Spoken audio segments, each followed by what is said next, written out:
Impact segment tonight, solving the shutdown.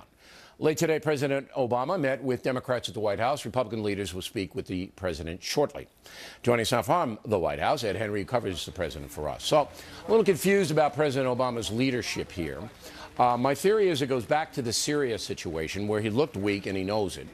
And now he's caught himself up in this shutdown over Obamacare. He doesn't want to look weak again, so we're not getting any compromises. Am I off base here, Ed?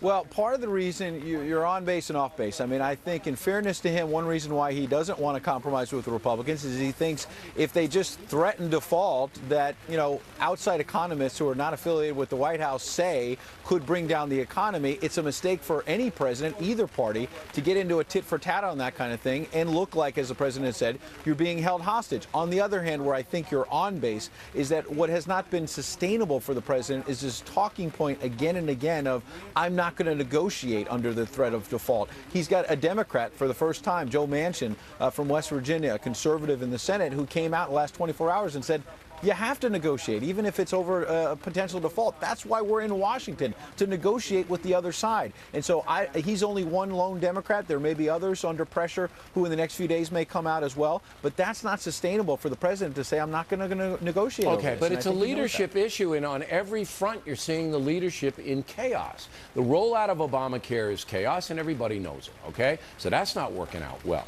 There isn't any compromise discussion going on right now that we know of, although I do agree with you that it will happen. You've got the unbelievable catastrophe of the military families, which is so embarrassing to the commander-in-chief. You couldn't get more embarrassed. I mean, today, Jay Carney struggling on this. I mean, it was like he couldn't answer a simple question, which is when I and others were asking him, was the president informed of this? He wouldn't tell us. He either didn't know or was embarrassed to say that maybe it was a few days ago and the commander-in-chief didn't jump on it right away. So they are struggling through this in some ways. But on the other hand, in fairness, we have to point out, and I've heard you say it on your show many times, John Boehner's in a box as well because he got so fixated on the health care law that you now see Paul Ryan and other Republicans saying, well, it's not just about that. It's about debt and spending. I think they are also trying to shift to more fertile ground for them because they realize they're not getting anything out of trying to change the health care law right now. They got to come up with something else. All right, but there's also something in play here. There's the executive order. And I wish one of you guys had asked that question today. All he has to do is sign an executive order to pay these military families. That takes 10 seconds. You don't need to borrow money from the Fisher House and reimburse them later. Well, people did ask about executive action, and they were fuzzy on that because they say the lawyers are looking at it. Maybe this is a bunch of gobbledygook. Look, I'm not a lawyer. He has the power to do it. All right? I can tell him. Anybody who knows anything about history knows he can do it.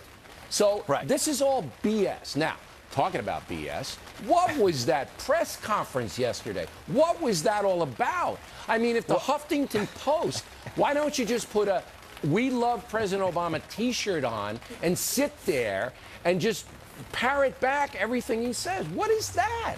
Well, I'll let you criticize my colleagues because I want to be collegial, but I was stunned, shocked, dismayed when I heard the president say at one point to one reporter, you make a good point, and to another reporter he said, I think you're right. That's a great example of sort of how that was the Huffington Post that you made a great point. That's who that was. The first one. Yeah, and the second one was a New York Times reporter who's a friend of mine, but I was surprised that you've got the president saying, that's a great example. And let me go to my talking points. Here's my point.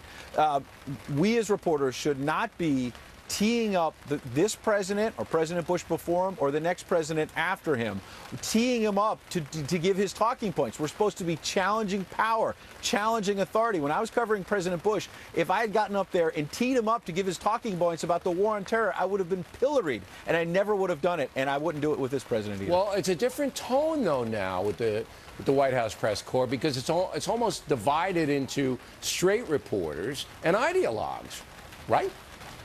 Well, look, there's going to be some who are going to be cheering for him. There are going to be others that are going against him. I think there were cases of that in the Bush administration as well. What's unfortunate now is when you ask Jay Carney a tough question, he hasn't just done this to me. He's done this to some of my other colleagues and said, well, I know you're just giving the Republican talking points. I know you're just a partisan. It's not really justified when someone asks you a straight but tough question to turn it into a partisan thing. Press secretaries and presidents of either party are supposed to take the tough questions. All right. Ed Henry, everyone, thank you.